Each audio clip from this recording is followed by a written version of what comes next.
Hi there. Good morning. Welcome back to my channel. My name is Cynthia, and I'm here to do another layout for us. And I just gotta say I'm feeling a million times better. Not the last reading I did, which was a pick a card, but the reading before that I mentioned that I'd gotten really sick on my birthday, and it's interesting because it turns out it wasn't the way I ate that made me sick. And so it led me to want to just briefly touch on this, but I'll try to remember to put a timestamp in case this is topic or, speaking on stuff that's not of interest to you and you just want your reading. But I figured out, so I'm in perimenopause, and the main symptom that I was having of perimenopause is a lot of hot flashes. My moods were being affected, also my joints, though my joints were really being affected. I already have arthritic joints in my hips, and then it's one thing they don't, among many, that nobody tells you about approaching menopause, is that it can affect a lot of different parts of your body, not just your hormones and your moods. Like my joints were really like, I could walk 6 miles, this is boasting or a little bit ableist, but I'm someone that values healing through outdoors, through walking, through being outside, through that kind of thing. And I used to be able to walk 6 miles without even thinking, maybe a little bit of soreness afterwards. But lately it's been severe. Like 2 miles in, it's like bone on bone is what it feels like. And no one tells you that that's a symptom of menopause, right? So I kept being like, my God, am I developing an autoimmune disorder? Like, what's happening? Like, why am I... So a little while ago, I got on hormone HRT. So for a lot of women, I'm assigned female at birth, so I'm someone that has a cycle. I'm very identified as femme and feminine, but this layout this topic is for trans women as well, not just women who are assigned female at birth, but especially a conversation around taking hormones, because for a long time there was this fear that hormone replacement caused breast cancer in women, so there was like this massive exodus of taking HRT during menopause. Well, I was having such bad hot flashes that I started speaking to my primary care provider, and she suggested hormones. And I thought, okay, now that there's maybe some more inconclusive science out there, maybe it doesn't really cause breast cancer. So I was open to it because the hot flashes are really unpleasant. I don't like them. But I've always struggled with my cycle. I've always had symptoms of PMDD I'd say like every third cycle.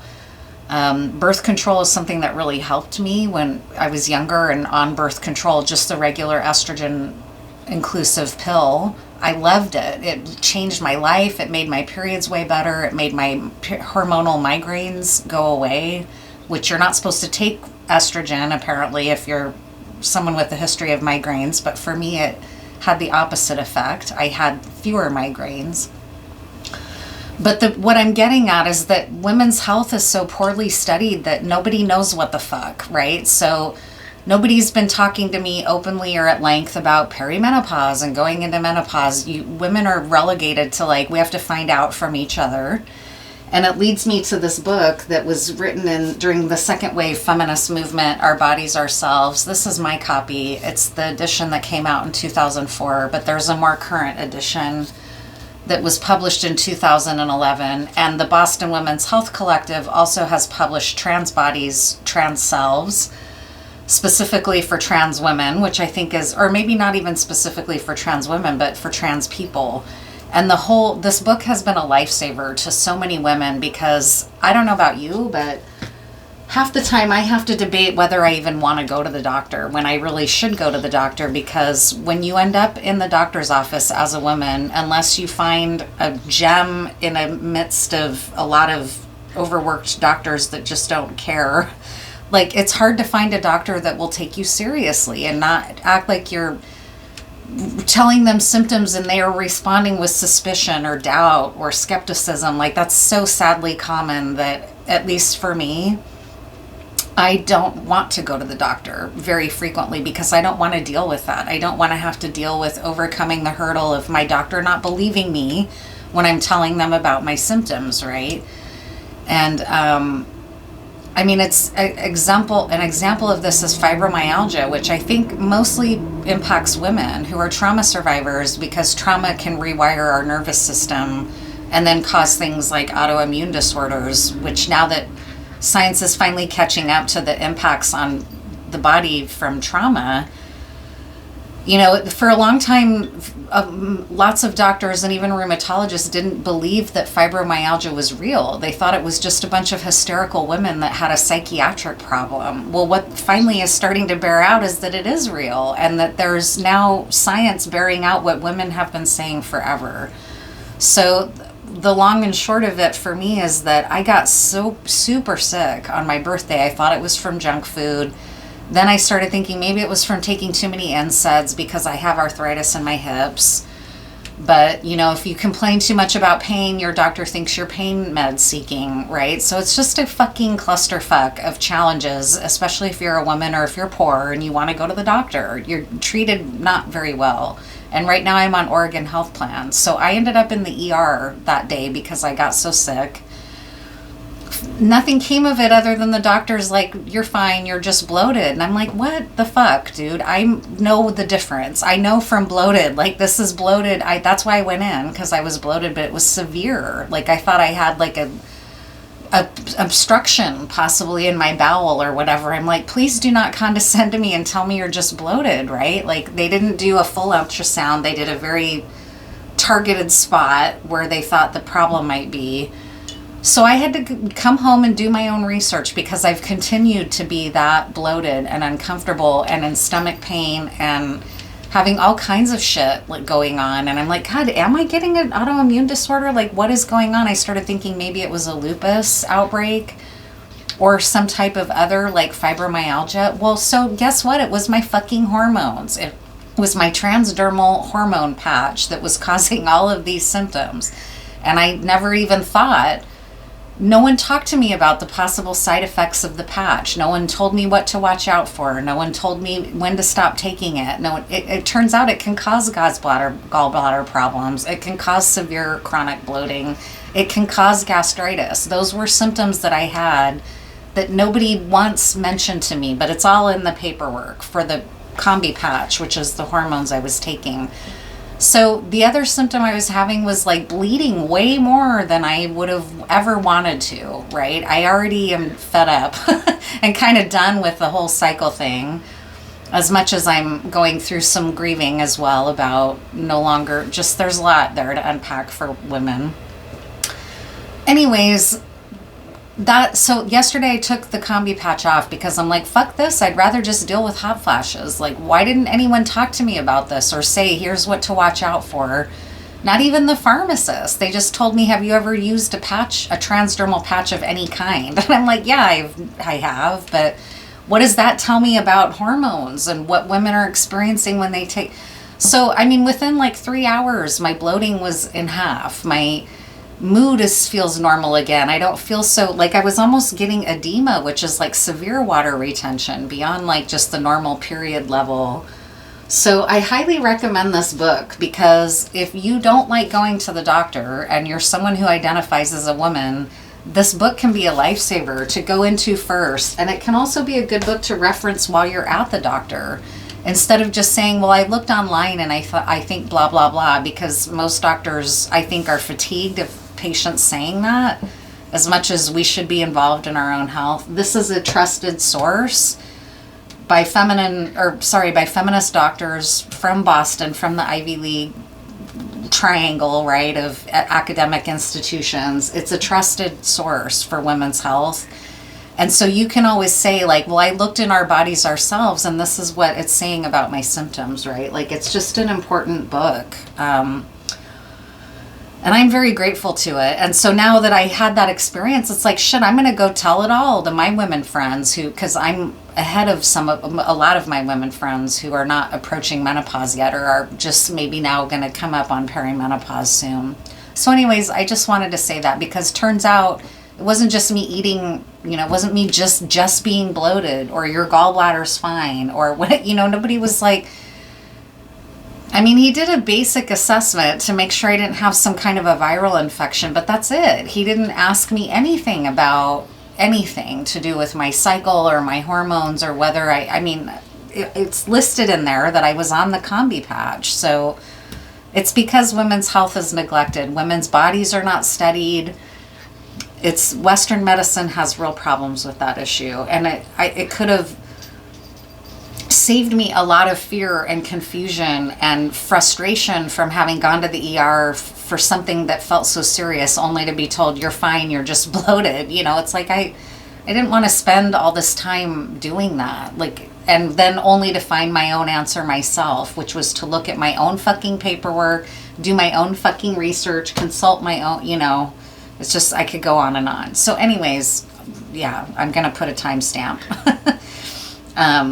I'm not against HRT. Like, I loved birth control. It was amazing for me and my cycle. But hormones, apparently not. So now I'm ordered an herbal supplement to support you through the change of life that's super highly reviewed and honestly more alignment with me anyways at this stage of my life, when I'm always trying to find an herbal intervention first. So yeah.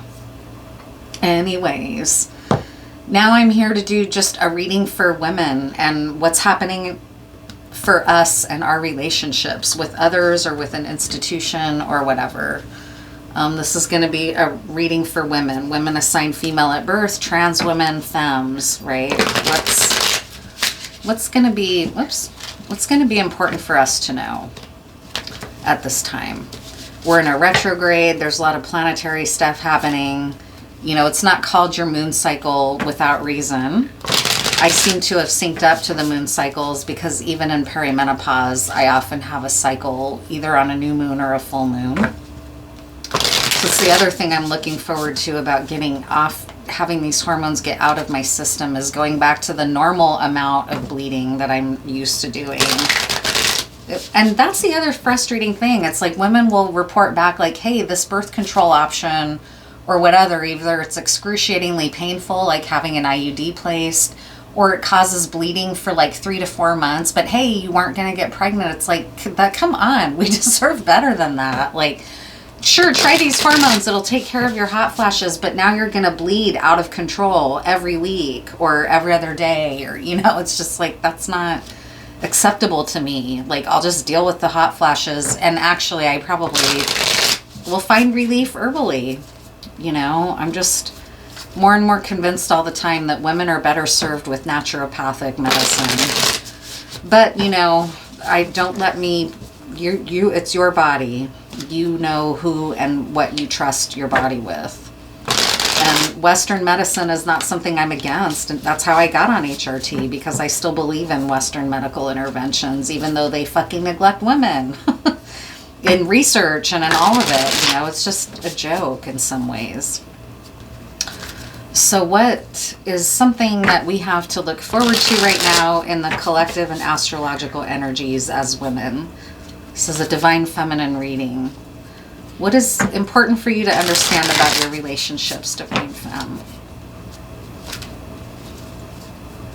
Queen of Wands and the Moon, so that's nice.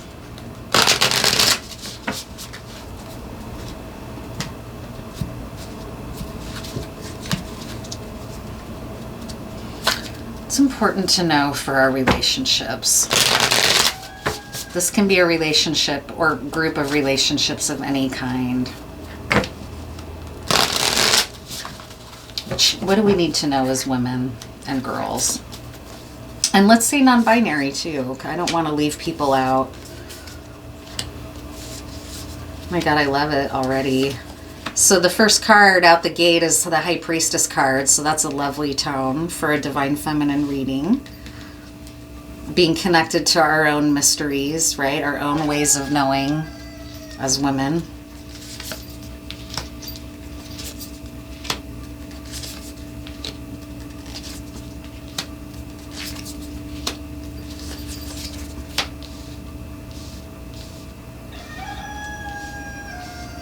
So it looks like this might have something to do with, well, I asked about relationships, and there's definitely relational themes coming out here.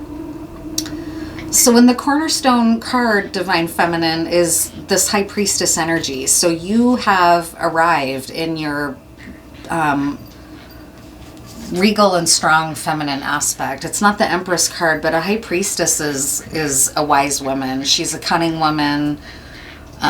She's not somebody really to be messed with. And she's somebody that you could go to instead of a medical doctor, right? To consult about your health, right? She could be like a shaman or a naturopath or somebody who practices the old ways, or another way of knowing in terms of our bodies and our relationships, right? And what can be healthy for us. You've reached a point where you're tired and weary, and you've been kind of in a warrior status. Like I'm seeing like an Amazon woman almost. And that reminds me another term that I love, which is femme. Like I'm just got to admit, part of the reason I love it so much is because I have this association as a kid watching the Bionic Woman TV show with, I think Lindsay Wagner is her name, who I was obsessed with that show growing up, the Bionic Woman. And there was this 2-part episode there about the fembots. It might have even been a 3-part where some evil mastermind made these villainous fembots, right? And it's just great. It's a great episode. I think Austin Powers did a riff on it at some point. That's one of the reasons I love the word femme, is because it makes me think back in time to my childhood watching that 2-part series about the fembots, because it was so scary and exciting. But you are in a weary warrior status as a divine femme. So you have been fighting some sort of battle that's got you tired and fatigued, and you may be in a healing mode and gone to a healer, for example, or consulted with a cunning woman that you know that can help you get into an alignment here. It's got something to do with a new world for you, a new world order in your life. Like you may be doing a total turnover in your life into a new era where you are more connected to your feminine self or your feminine power. After some fighting and after some weariness, right? This is a new era for you of being possibly like claiming your feminine power or claiming the power of the feminine polarity within all of us, right? And in the fax position is the King of Wands. So that's also really interesting that there's this kind of kingly masculine energy here evening it out. And a wholly integrated person has these feminine and masculine poles inside them integrated well, right? Like that's work that you've been doing is what I'm picking up here. You might have been wondering at points about your clarity, and this is a vulnerability for you. It's the Ace of Swords. So this is something that often gets used against women, like women are accused of being illogical or not in touch with their logic and scientific reasoning. Women are often considered too emotional. Women even say that to one another. We're too emotional to be leaders. We need, things like that, which is not accurate. Women's knowing is different. Women are just as capable of tapping into their logic as anyone. Look at all the women scientists and women in STEM growing, and our society and our species benefits from women's knowledge, right? But it's not always treated as valuable. That may have been a vulnerability for you in the past, or you may have had trouble doubting yourself because this is a new frontier for you in human experience. You may be someone who hasn't been taught to feel comfortable with your emotional expression, so there's some conflict there. At the very heart of this is your relationship with other feminines, and this is coming through to me with this 3 of Cups energy because of the tarot imagery that is typically associated with this card, which is 3 women dancing together. So this could be considered like the maiden, mother, crone archetypes of the various life stages of someone who identifies as a woman, and you may be stepping more into your crone aspect of self. This is a really beautiful energy here at the heart of things. It's a new beginning for you to be tapping into this feminine power. It's finding the relationships that respect you in your feminine power, finding other connections with other women or men or non-binary folks who embrace and celebrate the feminine pole, who celebrate women's ways of knowing and women's knowledge, right? It's not an easy journey when you're seeking out that community. We're everywhere, people that value that, but we also are kind of simultaneously unpacking our own learning from patriarchy, right? So That's where you get, in fact, that reminds me of a story I just went through, because I'm clearing out things in my life that I just need to let go of. I'm getting ready to move at some point here as soon as I can. And I'm exploring my options about where I can move to in terms of meeting my goals for my own life. And I've kept this bag of notes that I used to pass back and forth with my girlfriends from middle school and through high school. I've kept this bag of notes my whole life. It's something that I really cherished. And I would say every probably 5 years or so, I would go through and read a bunch of the notes and kind of chuckle. Well, I'd say in the last couple years, I did that at one point. It's not recent, but it was, within the last couple years, I sat down and read through some of the notes. And it's like I was seeing them in a whole new way. And I was identifying the kind of mean girls aspect of growing up femme, and how women compete in different ways than just overt fighting physically. It's often this kind of mean girls. It's not a new concept, but sadly, it's relatively new in terms of my life. Like, no one I knew was teaching me anything about how girls interact with one another when they're growing up. And I had no mother. I had no feminine role model other than negative when I was growing up, or distant, right? So navigating the waters of mean girl psychology growing up was like torture. And I felt more comfortable with boys because it was, for me anyways, having been raised by men especially, it was much simpler. I could understand how boys communicated, or how they were acculturated to communicate. And with women, all the subtleties and the mysteries and the backbiting and stuff like that, I didn't understand. But by high school, I was well within that world and playing in it myself. And when I read through those notes, I was like, they were like daggers to the heart, because it was they revealed a really uncomfortable side of growing up as a girl, which is that meanness and how mean we were to each other. Like, a lot of the notes were just basically gossiping about another girl in our friends group to each other, and how awful that is. And it's interesting that this came up. I wasn't planning to talk about it in this layout, but I just recently took all those notes and burned them and sent up prayers of like, I'm sorry for any harm I caused back then. Even just gossiping about someone who, it made sense that we were gossiping about them at times. They were challenging people to deal with, but so are a lot of people, right? So it was just, there's a quality to girls growing up that's that vicious meanness, where girls are seen to, or girls are under more sneaky maybe about how they get at one another. And I felt very liberated, and it was a good exercise for me. At first I thought, am I really going to do this? Because these are like a snapshot in time to an era of girls communicating with one another. And that's valuable information, even if it's information that's uncomfortable for me to read.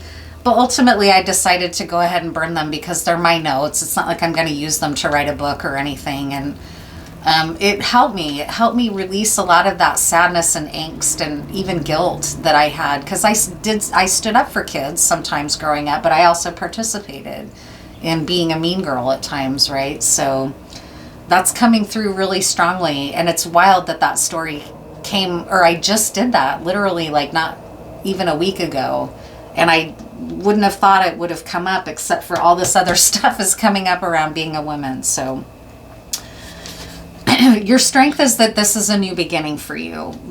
Integrating and embracing and celebrating your feminine power, and finding your community of integrated souls that have done that work on themselves, is creating this new beginning for you. That's really wonderful. Again, something about this process has been really exhausting for you. It may have been really challenging. Like, you may have started realizing, for example, that a lot of the women in your life really were not uplifting you, and you're now having to find a new community of women. That's coming through. And there's a feeling of being tired or ganged up on, or when is this going to be? Well, you're coming through that, because you're already operating in a more heart-centered place with this integrated water and fire masculine element within you. It's making you even more of a high priestess. So it's good work, but it can be isolating work. A crone or a high priestess isn't somebody who's surrounded by a lot of friends, right? Like, I'm just picturing someone like this has women in her life, I would assume as well, but you're not just out there with everyone. You're selective, possibly, in who you let into your world.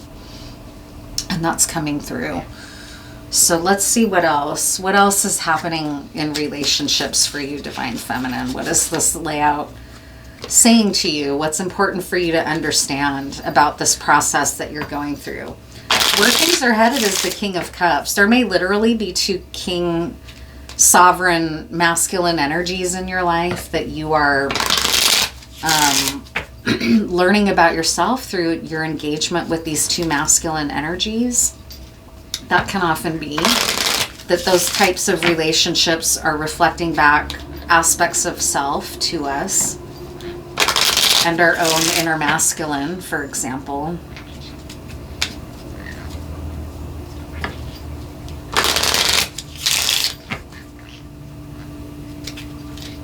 For me, growing up, it wasn't always easy or very clear for me to understand where I stood with my girlfriends, because I didn't understand or really have a lot of language for how to be in female relationships. I was around men growing up. That was my experience. And so I had to learn to trust women, honestly, because I didn't have good examples when I was growing up. The good example that I had were some of my friends' moms and my aunt, but they were very at a distance. They weren't regular players in my life. So I grew up with a lot of, masculine is what's valued. My dad really was like, constantly, you've got to get a thicker skin, you've got to toughen up, you've got to learn not to cry so easily. And it's like, well, shit, that's not possible. Like, I cry easily, I'm sensitive, and men are sensitive too. God forbid if you're a man and you're sensitive. At least women have some cultural acceptance around tears and being emotional and emotive, but it's often held against us. It's even more so held against men, because people just don't value women's ways of knowing and being. I think it's Madonna that has that, to you it's gross to cross-dress or be trans because in your mind it's not right to be a woman, or it's not a good thing to be a woman, right? So that's worth your denigration or something like that. Sorry, I'm going on and on. It's been an involved couple weeks for me around a lot of this stuff. So what's happening here? What happened? Yeah, you're coming into, it's been a long journey for you of learning how to respect your feminine self and your feminine identity. It's been a long journey. You're coming into finding that respect for yourself. The high honor and respect card is like this high priestess card. And you've been on the long journey here. That's why you're in this Nine of Wands wounded warrior status, to step into this new world where the feminine pole is respected and regarded. And out of a time of grief and adversity where maybe you were in an environment where people don't respect you, or where you felt discriminated against for your femininity or for your femme type aspects of yourself, right? Really interesting layout. What else about your relationships? What about these two kings? What's the two kings showing up here about? Are these about maybe relationships that might accept you, or what? Like healthy, with the healthy masculine who's done his own integrating work, so he's not intimidated or thrown off by a femme who's well integrated as well. I don't know. What's this about? What are these two kings here?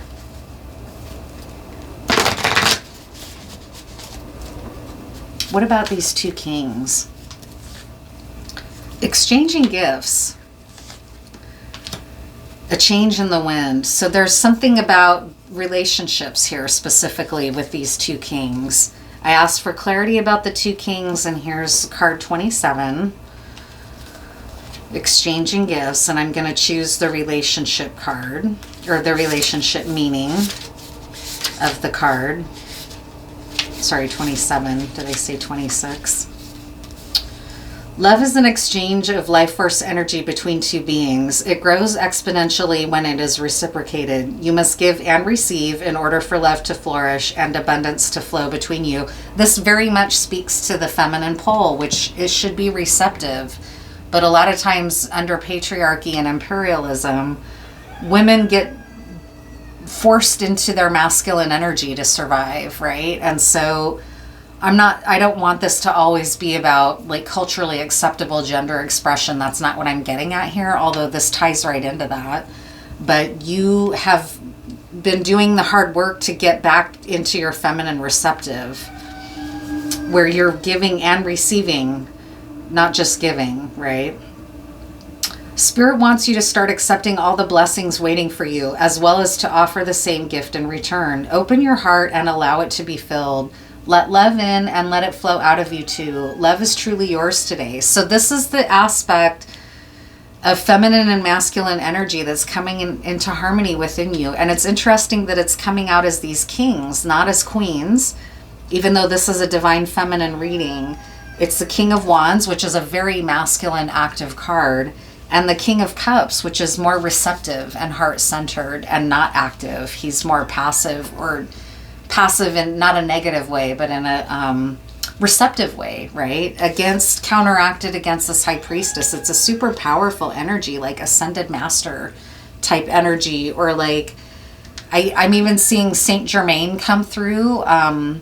Saint Germain is a famous alchemist who really existed and identified himself as an alchemist who had lived far beyond the normal human life range. And part of the alchemy starts to happen for an alchemist in their presentation and the way they show up in the world. So, just interesting. Look into Saint Germain and the Violet Flame if you haven't looked into that. He's a super fascinating historical figure. A change in the wind, card number 12, and I'm going to read that for the relationship as well.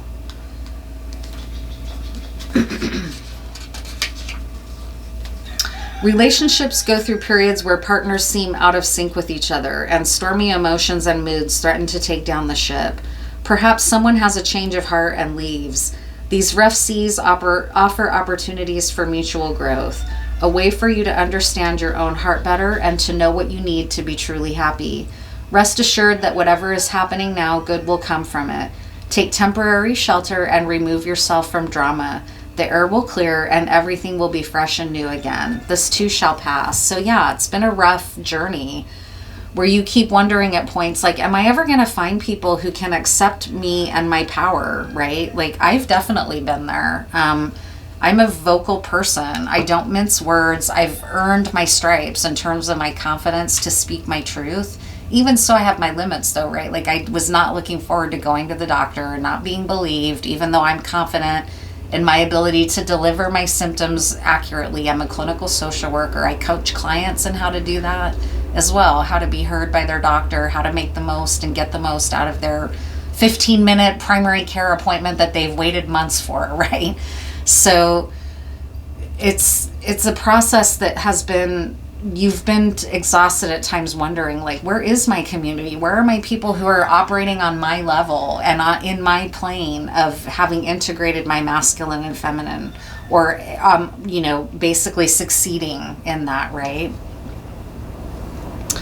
The devil in your experience wants you to just give love here. Like, don't alienate people. Be sweet, be kind, operate from your heart, but in this kind of page energy. The Page of Cups is a beautiful card, but here in this devil aspect, it's recognizing that it's often easier as a woman if you maintain that sweet and pliable or malleable affect. And people don't often, including other women, people don't often know how to take you when you step more into your masculine energy and are assertive. Either you're this crazy dyke bitch or you're, like if you're more demure and culturally appropriately feminine, you might get farther initially, but then you get treated as if you don't have any knowledge, right? So it's just, there's a lot of conundrums in the way that culture plays out in women's lives. And that's what I was asking about. So that's why it's coming out here.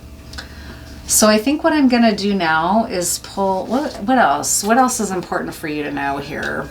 about this process that you've been working towards to integrate yourself, to be showing up as more of a whole and integrated person in both your masculine and feminine polarities within you. What else should you know?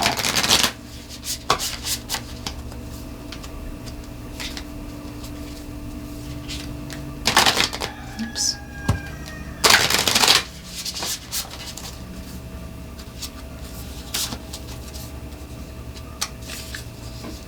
Awareness. So that's very in keeping with this High Priestess card. That's very planetary awareness, right? Like that meditative, wise crone energy. It's asking you to keep tapping into it because it's guiding you right into this more regal King of Cups status.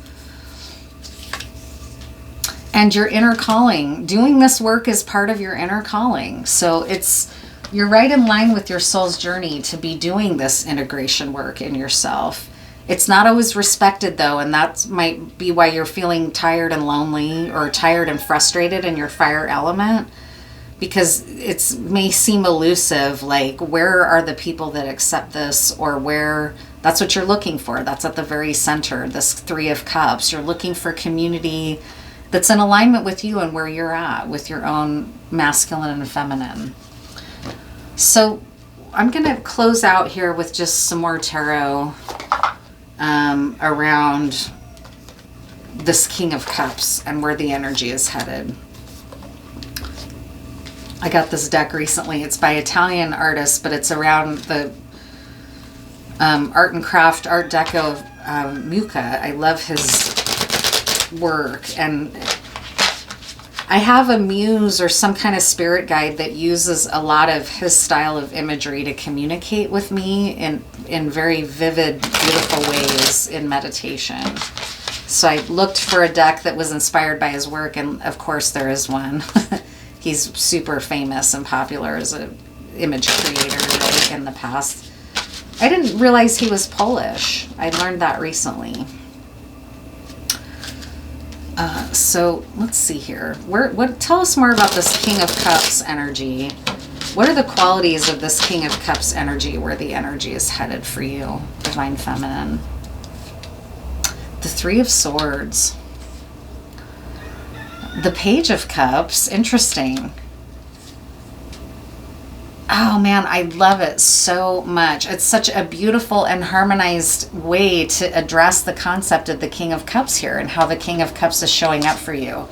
So first of all, you've learned not to overgive from your heart, because it's caused your heart chakra some sorrow to be so generous from your heart, and maybe in in a naive way, or in a way that has been overactive in maybe the feminine heart center. But where the energy is headed is the Empress, which is still divine feminine energy, but it's very receptive. It's not that overgiving energy of the heart center that has resulted in a lot of sorrow for you, because maybe you've given to the wrong people, or you were out of alignment with the amount that you were giving. It was not in an agreement with your soul, for example, right? Well, now because you've been willing to do this work, you're stepping into your Empress energy. And I could not think of a more beautiful, integrated, feminine energy than to have this High Priestess, King of Wands, and King of Cups. It's a really beautiful embodiment of this three card, the card of the Empress. And it's an echo of the three here, the Three of Cups and the Three of Swords. It's very beautiful. So there's a 333 Ascended Master. I think that's the second time now that Ascended Master energy has come through here. So it's that level of work that you're doing. It's like attaining the wisdom of Ascended Masters to integrate your masculine and feminine to this degree. So really beautiful reading. Let's see, I'm going to pull a couple of my own cards, and then we'll call it good for today. Let's just get some final words here for this layout.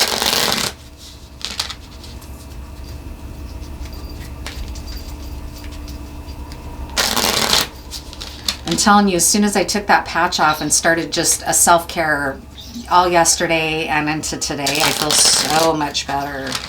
So much better. and pampering myself and giving myself self-care and, you know, giving myself a manicure, doing my hair, doing, you know, little things like that really make me feel empowered. It's very femme. I'm very femme. You know, I'm very identified as a woman, but that's helps me feel empowered, especially because I've already gone through the journey of like recognizing like I do this because I enjoy it and not because I have to, not because society expects me to, because I believe in women not having to look painted and beautiful, right? It's just me and how I show up as a woman in the world. Women show up in all different types of bodies, right? It's been a celebration for me to be like, it's not embarrassing to be into makeup, and you know, that's a lot of feminists can kind of go after each other unnecessarily around stuff like that. But anyways, yeah.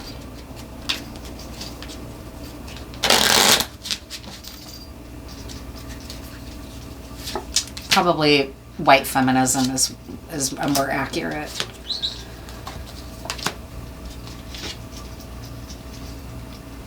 Let go of your timeline. Trust the natural flow of nature. Patience. Keep your torch lit, and your realness is rare. Boom! I love it. It's so perfect. Keep your torch lit. Don't lose your fire element here. Your fire element is what's carrying you through this work. Even though you're tired, it's saying keep your torch lit. Let go of your timeline. Things are going to be unfolding for you. If you let go, you're going to step into your empress status versus trying to force things to happen. And by doing this, your realness is rare. Like you're a rare individual, a rare gem, a rare, beautiful creature, right, in the world by being willing to do this type of integration work. It's really beautiful. I can't help it. I got to pull another card now. I want to pull more because that's really lovely. What animal spirit can help you in this work as well? How to connect maybe to your body, because we're animals also. We're not just on a feminine and masculine pole. We're also on a 4-leg and 2-leg pole, right?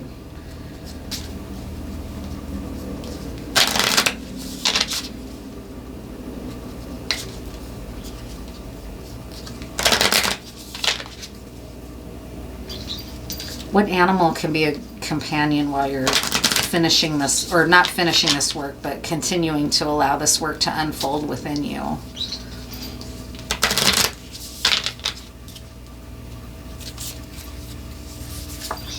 Goat. Being quick-witted, independent, initiative, opportunistic, stable, affluent, ambitious, and acquiring. I was just trying to think who... I just watched this. I think it was on Club Shay Shay. I didn't know that LL Cool J coined the term GOAT, greatest of all time. But LL, I mean, he's a great example of an integrated person. Like, he's very integrated in himself, that I can see anyways. I don't know. I love it. And dog. Guardianship, protective, companion, loyal, faithful, cautious, stubborn, sincere, brave, and diligent. Really awesome. And dogs have a really great way, and canines like wolves have a great way of operating in masculine and feminine, where it's an integrated, harmonized effort of the whole pack, right? And role division and who steps in to do what. Like, pack creatures are interesting in that way, right? For talking about relationships. So I think that's all. Thank you. I hope you like this reading. Thank you for being here, and I'll see you in the next one.